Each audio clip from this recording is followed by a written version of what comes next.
السلام علیکم ورحمۃ اللہ وبرکاتہ۔ ایک مرتبہ حضور اقدس صلی اللہ علیہ وسلم کی خدمت میں ایک اعرابی بدو یعنی دیہات کا رہنے والا جو ہوتے ہیں ان کو بدو کہتے ہیں، اعرابی بدو کہتے ہیں ان کو۔ تو وہ حاضر ہوا اور عرض کیا کہ یا رسول اللہ صلی اللہ علیہ وآلہ وسلم، ہمارا پروردگار کہاں ہے؟ اگر وہ ہمارے قریب ہے تو ہم اسے آہستہ سے پکاریں، اور اگر وہ ہم سے دور ہے تو ہم اسے بلند آواز سے پکاریں۔ تو حضور اقدس صلی اللہ علیہ وسلم نے اس پر خاموشی اختیار فرمائی۔ اس کے تھوڑی دیر بعد جب حضور اقدس صلی اللہ علیہ وسلم پر آیات نازل ہوئیں، وہ کون سی؟ وَإِذَا سَأَلَكَ عِبَادِي عَنِّي فَإِنِّي قَرِيبٌ أُجِيبُ دَعْوَةَ الدَّاعِ إِذَا دَعَانِ فَلْيَسْتَجِيبُوا لِي وَلْيُؤْمِنُوا بِي لَعَلَّهُمْ يَرْشُدُونَ۔ یہ والی آیت نازل ہوئی۔ اس میں اللہ تعالیٰ نے کیا فرمایا کہ جب میرے بندے آپ سے میرے بارے میں سوال کریں سو بلا شبہ میں قریب ہوں، دعا مانگنے والے کی دعا قبول کرتا ہوں۔ جب وہ مجھ سے دعا مانگے بس چاہیے کہ وہ لوگ میرے احکام کو قبول کریں اور مجھ پر یقین رکھیں تاکہ وہ نیک راہ پر رہیں۔ اس آیت میں اللہ پاک نے فرمایا ہے کہ جب میرے بندے مجھ کو پکارتے ہیں تو میں ان کی پکار کو فوراً سنتا ہوں۔ مذکورہ آیت میں اجیبو کا لفظ استعمال ہوا ہے۔ اجیبو اجابت سے ہے، یعنی اجابت اور استجابت ایک ہی معنی رکھتے ہیں۔ ان کی نسبت جب بندے کی طرف ہو تو مطلب یہ ہوتا ہے کہ بندہ اللہ تعالیٰ کی اطاعت کرے اور اس کے احکام کو قبول کرے، اور جب ان کی نسبت اللہ تعالیٰ کی طرف ہو تو مطلب یہ ہوتا ہے کہ اللہ تعالیٰ بندے کی درخواست یعنی دعا کو قبول فرماتا ہے۔ دعا کی قبولیت کے چند آداب ہیں۔ دیکھیے، جب دعا کرنی ہے تو ان آداب کا لحاظ رکھنا ہے۔ جب ان آداب کا لحاظ رکھا جائے گا تو انشاءاللہ العظیم دعا ضرور قبول ہوگی۔ پہلا ادب کیا ہے کہ دعا دل کی گہرائی اور پوری توجہ سے مانگی جائے۔ اللہ تعالیٰ توجہ چاہتے ہیں کہ اگر کوئی مجھ سے مانگ رہا ہے تو وہ توجہ سے مانگ رہا ہے، وہ توجہ سے مانگ رہا ہے مجھ سے تو میں اس کو عطا کروں۔ دوسرا ادب کہ دعا کرنے والے کی کمائی، کھانا پینا اور لباس، رزق حلال سے ہو نہ کہ حرام سے ہو۔ حرام کھانے والا، حرام رزق سے لباس اور حرام رزق سے کمائی، اسی طرح کھانا پینا، یہ جب حرام رزق سے ہوگا، حرام کمائی سے ہوگا تو پھر دعائیں قبول نہیں ہوتی۔ اس بات کو ہمیشہ یاد رکھیے گا۔ تیسری کیا ہے کہ دعا کے وقت ہتھیلی آسمان کی طرف پھیلی ہوئی ہو، دونوں ہاتھوں میں کچھ فاصلہ ہو، اور نیز دعا کرنے کے بعد دونوں ہاتھوں کو منہ پر پھیر لیا جائے۔ انشاءاللہ اس سے بھی دعا قبول ہوتی ہے، اور دعا کرتے ہوئے قبولیت کی پوری امید رکھی جائے۔ نمبر 5 کون سی ہے؟ دعا کی ابتدا میں اللہ تعالیٰ کی تعریف اور اس کے بعد حضور اقدس صلی اللہ علیہ وسلم پر درود پڑھا جائے، اور پھر عاجزی انکساری کے ساتھ اپنا مقصد اللہ کے سامنے پیش کیا جائے، اور آخر میں پھر حضور اقدس صلی اللہ علیہ وآلہ وسلم پر درود شریف پڑھنے کے ساتھ دعا مکمل کی جائے۔ نمبر 6 کون سا ہے کہ اپنے ساتھ ساتھ دوسرے مسلمانوں کے لیے بھی دعا مانگی جائے۔ پہلے اپنے لیے دعا مانگو۔ دعا کا ادب کیا ہے کہ آپ اللہ تعالیٰ پر پہلے اللہ کی حمد و ثنا بیان کرنی ہے، پھر حضور اقدس صلی اللہ علیہ وسلم پر درود شریف بھیجنا ہے، اور پھر دعا کرنی ہے اپنے لیے، اور پھر دوسرے مسلمانوں کے لیے بھی دعا کرنی ہے۔ نمبر 7 کیا ہے؟ کسی گناہ یا ایسے کام کی دعا نہ مانگی جائے جو ناجائز ہو۔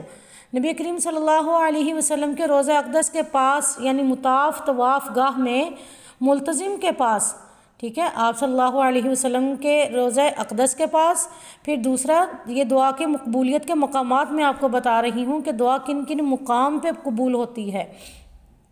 وہ کیا ہے کہ ایک تو نبی کریم صلی اللہ علیہ وسلم کے روضہ اقدس کے پاس، دوسرا مطاف یعنی طواف گاہ کے پاس، اور ملتزم کے پاس پھر خانہ کعبہ کی چھت کے میزاب پر، نالے کے نیچے، بیت اللہ شریف کے اندر، پھر اور صفا مروہ پر بھی دعا قبول ہوتی ہے۔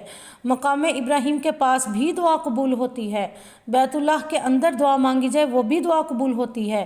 میدان عرفات میں بھی دعا قبول ہوتی ہے، اسی طرح مزدلفہ میں بھی دعا قبول ہوتی ہے، مینا میں اور شیطان کے تینوں ٹیلوں جمرات کے پاس دعائیں قبول ہوتی ہیں۔ یہ تمام وہ مقامات ہیں جہاں اللہ تعالیٰ دعا کو قبول فرماتے ہیں، رد نہیں فرماتے۔ دعا کی قبولیت کے اب کچھ اوقات بھی ہیں، یہ بھی سنیں۔ وہ کون کون سا وقت ہے جب دعا قبول ہو جاتی ہے، منہ سے نکلے ہوئے ایسے الفاظ کہ وہ قبولیت کا درجہ اختیار کر جاتے ہیں؟ تو وہ کون کون سے ہیں؟ ایک تو شب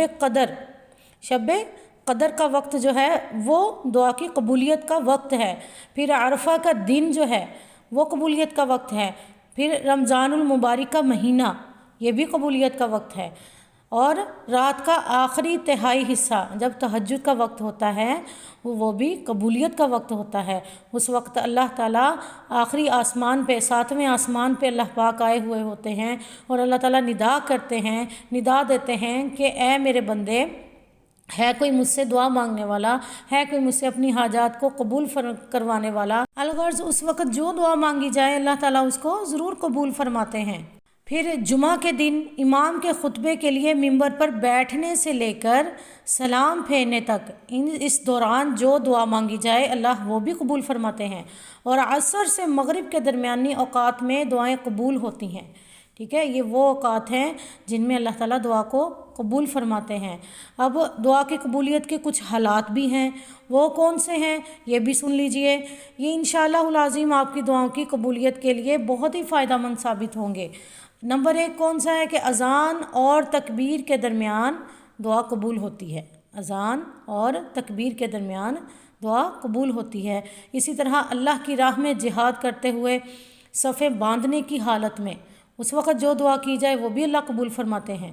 جب گھمسان کی جنگ ہو رہی ہو اس وقت بھی جو دعا کی جائے وہ بھی اللہ قبول فرماتے ہیں۔ پھر فرض نمازوں کے بعد، یعنی ہر نماز کے، جیسے فجر کے 2 فرض ہیں اور ظہر کے 4 فرض ہیں، اور اسی طرح عصر کے 4 فرض ہیں، مغرب کے 3 فرض ہیں، اور عشاء کے 4 فرض ہیں۔ ان تمام فرائض کے بعد اپنے لیے دعا مانگا کریں، دوسروں کے لیے دعا مانگا کریں، اپنی حاجات کو اس وقت مانگا کریں اللہ سے، انشاءاللہ اللہ ضرور قبول کریں گے۔ وقت لگے گا، کسی وقت تو ایسا بھی ہوتا ہے کہ فوری قبول ہو جاتی ہے، لیکن کسی وقت اللہ پاک اس دعا کو مؤخر کر دیتے ہیں، لیکن قبول ضرور ہوگی، اس بات کا یقین رکھیے گا۔ اگلا کون سا وقت ہے، اگلے کون سی حالت ہے؟ ختم قرآن کے بعد، جب قرآن پاک آپ کا ختم ہو جائے یا آپ کسی کے ختم قرآن پر جائیں، اس وقت جو دعا قبول ہوتی ہے، دعا مانگی جاتی ہے، اس کو بھی اللہ تعالیٰ قبول فرما لیتے ہیں۔ آگے زمزم کا پانی پیتے ہوئے یہ اس وقت بھی دعا قبول ہوتی ہے۔ اور مرغ کی اذان کے وقت، دیکھیے مرغ جب اذان دیتا ہے، جب صبح کے وقت اس کی آواز آتی ہے، اس وقت بھی دعا قبول ہوتی ہے، اس وقت دعا مانگنی چاہیے۔ اور اگلا کہ مسلمانوں کے دینی اجتماعات میں، جیسے کہ تبلیغی جماعت کا اجتماع ہوتا ہے، یا اسی طرح مسجدوں میں اجتماعات ہوتے ہیں، مسجدوں میں مجالس ہوتی ہیں، یا اسی طرح کوئی بھی مسلمانوں کا دینی اجتماع جہاں ہو رہا ہو وہاں دعا قبول ہوتی ہے۔ جیسے قرآن شریف کا ختم، اس وقت بھی اجتماع کوئی کرواتے ہیں، جیسے اکثر اجتماعات کرواتے ہیں۔ اسی طرح بخاری شریف کے اختتام پر اکثر مدارس میں اجتماعات ہوتے ہیں، اور اسی طرح بہت سارے دینی اجتماعات، جب یہ ایسے اجتماعات ہوں تو اس وقت بھی دعا کرنی چاہیے، یا دعا اس وقت جو مانگی جاتی ہے وہ قبول ہوتی ہے۔ آگے ذکر اللہ کی مجالس میں، اللہ کا ذکر جہاں کیا جائے اس مجلس میں بھی دعا قبول ہوتی ہے۔ پھر بارش برسنے کی حالت میں، جب بارش برس رہی ہوتی ہے اس وقت بھی دعا اگر کی جائے، بارش میں ہاتھ پھیلا کر اللہ سے مانگا جائے تو اللہ تعالیٰ اس وقت دعا کو ضرور قبول فرماتے ہیں۔ حضور اقدس صلی اللہ علیہ وآلہ وسلم بارش برسنے کے وقت دعا کیا کرتے تھے، اور فرمایا کہ اس وقت دعا کیا کرو، اللہ تعالیٰ دعا کو قبول فرماتے ہیں۔ اللہ تعالیٰ نے انتہائی محبت اور نرمی سے اپنے محبوب صلی اللہ علیہ وسلم کو خطاب کرتے ہوئے فرمایا ہے کہ میں اپنے ہر بندے سے اتنا قریب ہوں کہ وہ جب چاہے مجھے پکار سکتا ہے۔ حتیٰ کہ اگر بندہ اپنے دل میں مجھ سے کچھ مانگتا ہے تو میں بھی اس سے سنتا ہوں اور قبول کرتا ہوں۔ دیکھیے اللہ تعالیٰ ہمارے اتنے قریب ہیں، اللہ نے خود فرما دیا کہ میں اپنے بندے کے اتنا قریب ہوں کہ وہ جب چاہے مجھے پکار سکتا ہے۔ تو پھر کیوں نہ ہم اپنے لیے خود دعا کیا کریں، نہ کہ ہم دوسروں سے دعا کروانا بھی درست ہے، بزرگوں سے دعا کروانا بھی درست ہے، مگر جو دعا خود انسان اپنے لیے مانگتا ہے اور جتنے صدقے دل سے مانگتا ہے، جتنی تڑپ سے مانگتا ہے، جتنے اخلاص سے اپنے لیے وہ مانگتا ہے، کوئی اور آپ کے لیے نہیں مانگ سکتا۔ اس بات کو ذہن میں رکھیے گا، کوئی ہمارے لیے اس قدر دعا نہیں کر سکتا۔ ہاں اخلاص سے دوسرے بھی دعا کرتے ہیں ہمارے لیے، لیکن وہ تڑپ جو خود اپنے لیے ہے وہ کسی میں تڑپ نہیں آ سکتی۔ تو اللہ تعالیٰ نے فرمایا کہ میں خود دعا سنتا ہوں، تو اس کے لیے کسی دربار پہ جانے کی ضرورت نہیں ہے۔ اللہ سے مانگنے کے لیے کسی جگہ کو متعین کرنا ضروری نہیں ہے۔ اللہ ہر جگہ ہر وقت سننے والے ہیں، اس لیے اللہ سے جب چاہو مانگو اور اپنے لیے ہمیشہ مانگتے رہو اور اخلاص سے مانگتے رہو۔ احادیث مبارکہ کی روشنی میں دعا کی قبولیت کے مندرجہ ذیل 3 مطلب ہیں، یعنی دعا ہر صورت قبول ہوتی ہے، لیکن اس کے 3 درجے بتائے گئے ہیں۔ نمبر 1، اگر بندے کی مصلحت اس میں ہو کہ اس نے جو چیز مانگی ہے وہی مل جائے تو وہی چیز اللہ عطا کر دیتے ہیں۔ نمبر 2، اگر جو چیز مانگی ہے بندے کے حق میں کوئی دوسری چیز اس سے زیادہ بہتر ہے، اس سے زیادہ فائدہ مند ہے، تو وہ چیز اللہ عطا کر دیتے ہیں۔ یا جو مصیبتیں اور پریشانیاں آنے والی ہیں اس دعا کی وجہ سے اللہ تعالیٰ ان کو ہٹا دیتے ہیں۔ جو مصیبتیں، جو بیماریاں، جو پریشانیاں اس سے بڑی آنے والی ہوتی ہیں تو اللہ تعالیٰ اس کو دور کر دیتے ہیں۔ اس دعا کو جو مانگی گئی ہے یہ اس مانگنے کی وجہ سے اللہ تعالیٰ اس سے پریشانیاں اور مصیبتیں دور کر دیتے ہیں۔ تیسرا درجہ کون سا ہے؟ اس کی دعا کو آخرت کے لیے ذخیرہ کر لیا جاتا ہے۔ حدیث میں آتا ہے کہ جب بندہ آخرت میں اپنی دعاؤں کے بدلے میں ملنے والے اجر و ثواب کو دیکھے گا تو تمنا کرے گا کہ کاش مجھے دنیا میں کسی دعا کا بدلہ نہ دیا جاتا، بلکہ تمام دعاؤں کو آخرت کے لیے ذخیرہ کر لیا جاتا۔ وہ انعامات، وہ تحفے تحائف، وہ اجر اتنا بڑا ہوگا کہ انسان دیکھ کے یہ خواہش کرے گا، وہ اتنا خوش ہوگا، اس وقت اتنا خوش ہوگا کہ وہ دیکھ کے یہ دعا کرے گا، یہ اپنے اندر خواہش پیدا ہوگی اس کے، یہ تمنا کرے گا کہ کاش میری دنیا میں کوئی بھی دعا قبول نہ ہوئی ہوتی۔ ابھی تو ہمیں لگتا ہے نا کہ ہماری دعا جو ہمیں ابھی اس سے زیادہ ضروری اور کچھ بھی نہیں ہے۔ انسان ہے، بندہ بشر ہے، تو جب بھی اس پہ کوئی مشکل آتی ہے اسے وہی بڑی لگتی ہے، لیکن اس وقت جب وہ دیکھے گا ان اجر کو، ان تمام تحائف کو، انعامات کو دیکھے گا جو اللہ نے اس کے لیے آخرت کے لیے ذخیرہ کیا ہوا تھا، تو پھر وہ اس وقت دعا تمنا کرے گا کہ کاش میری دنیا میں کوئی دعا قبول نہ ہوئی ہوتی، میرے لیے اللہ تعالیٰ آخرت میں ہی سب کچھ رکھ لیتے۔